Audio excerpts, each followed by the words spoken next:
Mechanical keyboard. Guess how much it cost? $30.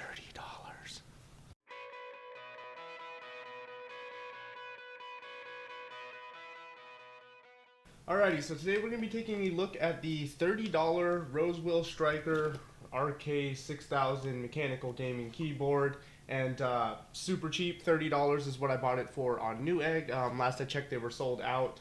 But for the most part, I could tell that this is sold for about $30. And I would say that I don't know if I would necessarily pay too much more than $30 for it. So I hope that this isn't a $50 or $60 keyboard, because I would rather dish out the extra $30 and get something else if that was the case. So anyways, we'll kick this thing off with opening the box, and on the box we're going to see that it has up to 10 profiles, which using their software you can go ahead and change all those profiles and programmable keys and stuff like that. It's a pretty standard keyboard. We have no backlighting. It does come with a gold-plated USB connector, gripped gaming keys for the WASD and the arrow keys. It does have mechanical switches as well as a very nicely braided cable. Very good inclusions on a $30 price tag. So first things first, starting this off with the mechanical keys. So the keys in this, the switches, are not like your Cherry MX Blues or Kale Blues, Browns, whatever. They're using some form of Alps clone switches, what I think I found them as. They look like Alps keys, and they would probably be able to adapt with the Alps keycaps, though I wouldn't be 100% sure because I don't have any Alps keyboards. But it is a mechanical switch, and it does have a click and a tactile feedback with that click. So it is kind of like Blues, and if I had to pick a switch to compare them to as far as the sound, they definitely sound like Blues. Though I will say that the keycaps are very wobbly, so it gives it kind of a clumsy typing experience compared to something like Thermaltake's line of keyboards, Cooler Master, or even ASIO's nicer model mechanical keyboards. So the typing experience is definitely weird. Like I said, the keycaps just feel cheaper. They're not high quality keycaps, and I really wish that was something that would have been there as maybe high quality. Maybe $5-10 more to have slightly higher quality keycaps would have definitely been a plus.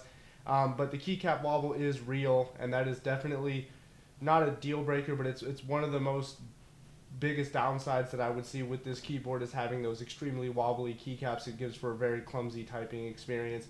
Though I will say I was very easily able to type on this keyboard. I had no problems, like missed keys and typos and stuff like that weren't really a big deal. I was still able to reach a decent typing speed. It didn't really affect my speed too much. So, it works. So these keycaps are rated at 50 grams of force. Give or take 10 grams is actually what it said. So it's comparing it, I guess, directly with a Cherry MX Blue or Kale Blue, which have roughly the same actuation weight, I guess, actuation weight? I don't know if I said that right. But either way, it's supposedly, like I said, comparable to those types of keys, the blue switches. So I did notice, though, that these were actually easier to press down. And like I said, between the cheaper keycaps gave it more of a hollow sound when it bottomed out, as well as the keycap wobble just definitely made it overall a really different typing experience comparing it to Blues. So I wouldn't necessarily want to compare this keyboard to anything with the Kale Blues and stuff like that, because it is more expensive to have those Blues switches compared to having this keyboard. So I would definitely kind of just keep it in the range of its own type of class. But if I did have to kind of say what kind of key would they sound like, the click is definitely, it sounds like a Blue switch, though between the keycap wobble and the hollow sound that the key gives when it bottoms out, it definitely doesn't sound exactly like a Blue when comparing them next to each other. So these keys are rated at 20 million click life cycle, which is about less than half of what Cherry MX and Kale offers on their switches, as well as some other known name brand switch makers out there offer a lot longer lifespan, which once again, a $30 price tag, you can't expect them to really outdo themselves in pretty much all of the things for this keyboard. So one of the main things I've also found with a lot of keyboards, especially ones around in the budget range, and from the reviews I've read, as well as the handful of mechanical keyboards I've had the chance to play around with, is consistency between all the keys. Now that's a very big thing for a lot of people. Like I said, when the reviews I've read up, as well as me messing around with the keyboard, is switching from one key to another key. Does it give around the same type of tactile feel? Does it have the same type of actuation? Does it overall just feel consistent?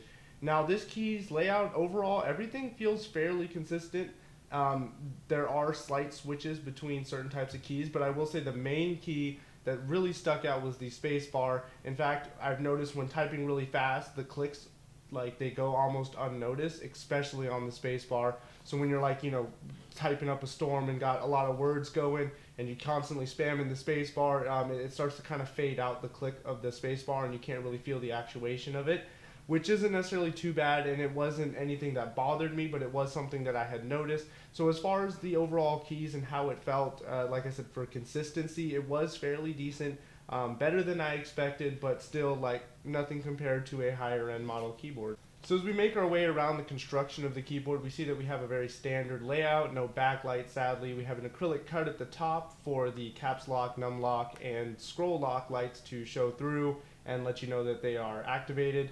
And if we flip the keyboard over, we can see your standard fold-out legs that allow for an elevated typing experience, as well as we see rubber padding all along the bottom of it. Sadly, none on the feet, but there's plenty of keyboards out there that don't have that, so I can't knock it for that. The rubber feet do feel fairly decent quality, and they don't allow too much sliding, though I will say that with the feet up, the keyboard still kind of slides a little bit, and it's not really noticeable, and you kind of have to push it to make it move, so it's something that would go pretty unnoticed. But I wanted to note that it does not grip as well as some of the other keyboards I've messed around with. And if we also look under the back, we see that we have like a little bit of a cutout to allow for the cable to be ran to the left or the right or the center, which I thought was an extremely cool thing that they included in here. Something that I personally like. Sadly, the keyboard I have right now doesn't have it. The one I had before did. And it's because, like, for instance, I have my audio interface set up straight directly in the middle, and this cable just kind of smacks right into it and then goes to the side, instead of being able to route it off to the side and then go around. Is what I would rather prefer, but like I said, this keyboard sadly does not have that feature, but the Rosewill RK-6000 does, which on a $30 keyboard, it's nice of them to include some of these little features that are more or less making their way to become a standard for gaming keyboards and overall just, higher end type of keyboard. So the included WASD gaming keys and arrow keys, the arrow keys I didn't mind so much, but I will say that the WASD keys have a very nice rubber feel.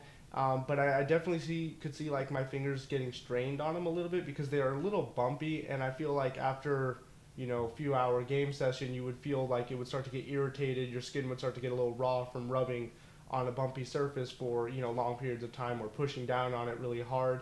But I didn't experience that, but then again, I didn't extensively use the keyboard for gaming. I only gamed for maybe about an hour and a half, 2 hours on it. I mostly did typing.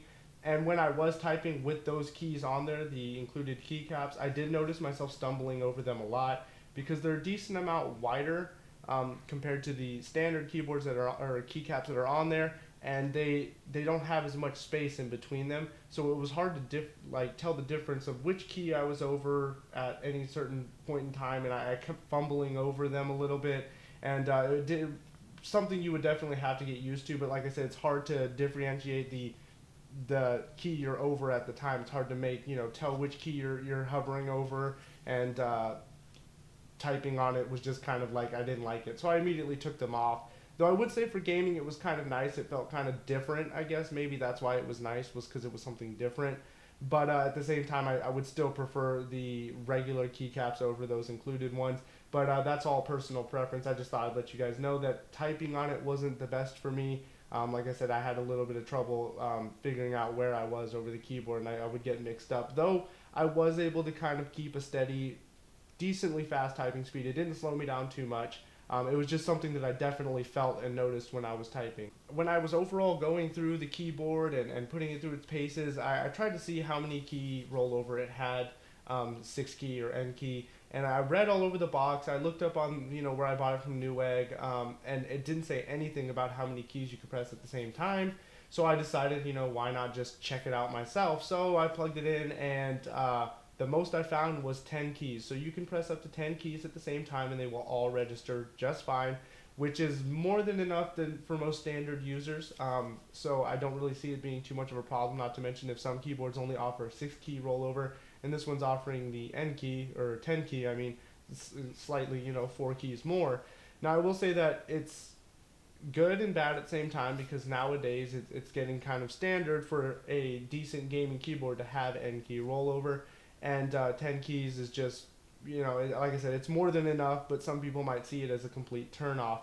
So how I figured this out was simply by just pressing a bunch of keys at the same time until I hit the limit of the amount of keys I could press. So once I hit 11, like pressed 11 keys at the same time, nothing would appear on the screen. It just wouldn't register anything. It just completely just blank space. 11 keys, too many, so 10 keys is the limit. I also tried to plug this into a USB to PS2 adapter, and I found that the keyboard didn't even get recognized. Like, it just wouldn't work with that adapter, which is kind of a deal for me.